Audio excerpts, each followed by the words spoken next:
No, under the rules, When you object, there's Mr. an objection. The vote will proceed without any explanation. President, And after under that, the we will rules- allow the gentleman from Taguig to explain his vote. Mr. President, So we call for Mr. President, a division of the President. House.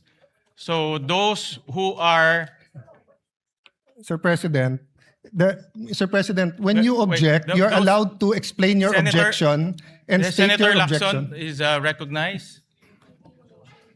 Thank you. Your Honors, pursuant to Rule 2 of the Rules of Procedures on Impeachment Trials, as amended, I move to elect Senator Judge Francis Joseph Guevara Escudero as the presiding officer of this impeachment court. Again, before the chair rules, let me acknowledge a former Senate President, Senator Tito Soto. Thank you, Mr. President. Tama-tama yung sinabi ng distinguished lady from Taguig. Tanungin daw yung mga legal staff. Binigay nga sa akin ng legal staff ko, eksakto nga ito eh. Article 11, Section 6, page 154. Constitution is silent regarding presiding officer of Senate impeachment. However, the Constitution expressly provides that the Chief Justice will preside if President is on trial. O ngayon, yung mga graduate ng Ateneo, tsaka ng mga UP, ito ngayon yung legal maxim. Expressio unius et exclusio alterius. In other words, the express mention of one thing is the exclusion of another. Palagay ko, naintindihan nyo lahat ngayon. Itong akin, sa publiko yung sa akin. Ang sinasabi ng publiko ngayon, nanonood sa atin, dapat you should not resort in too much technicalities kasi ang public interest ang iniisip nila rito. They want to expedite the proceedings. They want the trial, not rules. They're interested in the trial, not rules. In the interest of justice, sabi nga nila, sometimes rules are not sacrosanct. But itong nangyayari ngayon dito, ang publiko ang importante rito. Where does the Constitution emanate from? From the public. From the people of the Republic. So, desisyonan nyo na to, Mr. President, para matapos na. Mr. President, can I have my 2 minutes? Once again, let me reiterate the position of the chair.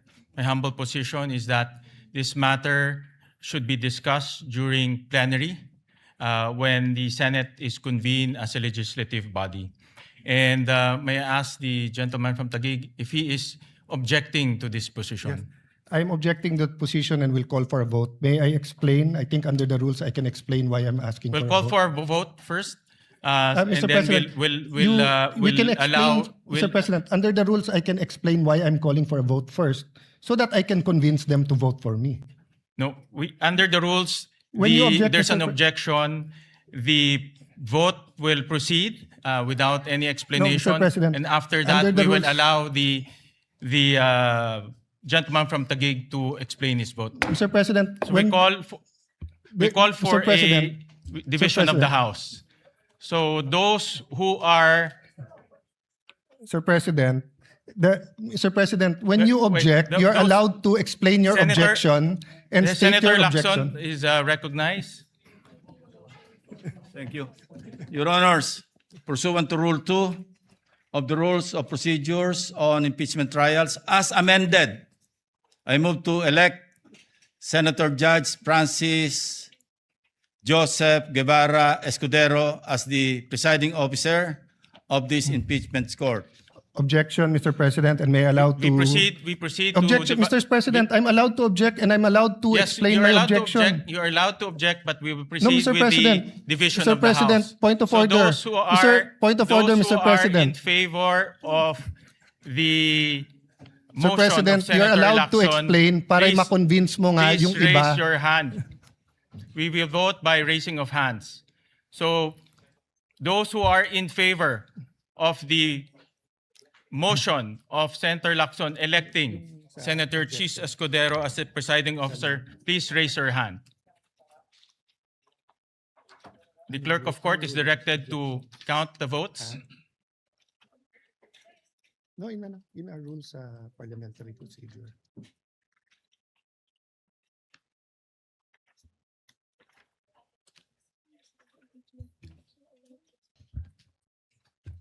Explain my vote, Mr. President. Hold on, allow the chair to make a ruling. Those who are against to the motion of Senator Lacson electing Senator Chis Escudero as the presiding officer, please raise your hand.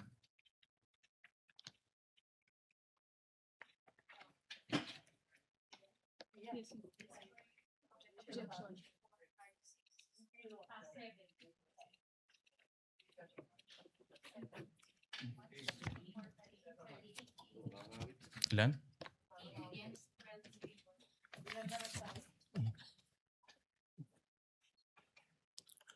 The official count is 12 in favor, 8 against.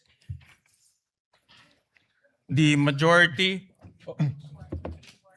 those who are in favor, has it. So, President, The may I court explain? resolves to elect Senator Chis Escudero as presiding officer of the impeachment court. The duly elected presiding officer shall, under the same oath taken on May 18, 2026, immediately assume and exercise all powers, functions, duties, and prerogatives pertaining to or vested in a person presiding over the impeachment trial under the rules of procedure on impeachment trials, as amended, and shall give full effect to the powers inherent to the courts under Rule 135, Section 5 of the Rules of the Court. Mr. President, may I now explain my vote? You are allowed to explain your vote. You Mr. have 2 President, minutes. first of all, we cannot violate the Constitution.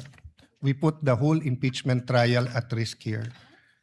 What Senator Tito Soto, former Senate President, what his staff did not tell him is that there is such a thing as procedural due process, and that who presides goes into due process and fairness. The Latin term that he mentioned was for enumerations.